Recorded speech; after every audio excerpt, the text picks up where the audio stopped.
बिस्मिल्लाहिर्रहमानिर्रहीम और अस्सलाम वालेकुम। इस वक्त हम झटपट एक छोटी सी रेसिपी आपको दे रहे हैं। वो है चटनी की, इमली और धनिए की चटनी है।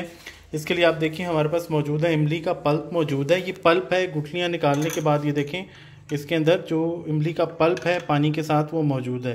तो ये तकरीबन हाफ कप के करीब है। उसके बाद धनिया और पुदीना है तकरीबन 1 कप।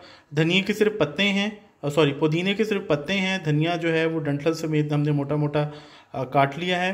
तकरीबन 1 टीस्पून जो है वो कुटी हुई मिर्चें हैं। 1 टीस्पून नमक है, या 1 से थोड़ा सा कम, एज़ पर हाफ आप कह लें। और 1.5 आपने देखें मोटे वाले जवे जो हैं लहसुन के वो हैं। और 1 टीस्पून आपके पास ज़ीरा है। नमक आप चख लें जिस तरह का आपको पसंद हो। हमने तकरीबन हाफ टीस्पून जो है वो नमक लिया है। और इसके बाद आप चटनी को, और ये थोड़ी सी, हाँ जी चीनी भी है, ये 1/4 टीस्पून के करीब चीनी होगी, या हाफ भी आप ले सकते हैं, अपने टेस्ट के मुताबिक आप बैलेंस कर सकते हैं।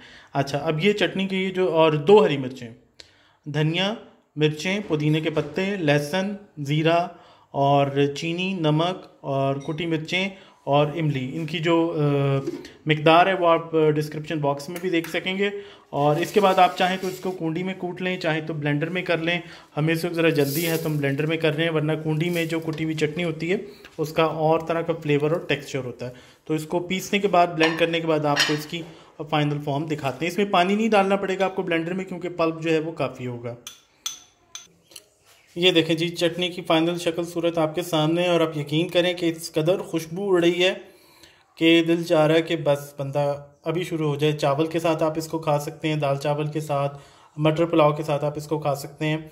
आई होप आपको पसंद आएगी। ख़ासतौर पर गर्मियों में ये बहुत मज़े की लगती है। गर्मियों की दोपहरों में जब आप चावल दाल वगैरह खाएँ तो बहुत मज़े की लगती है। तो थैंक यू एंड अल्लाह हाफिज़।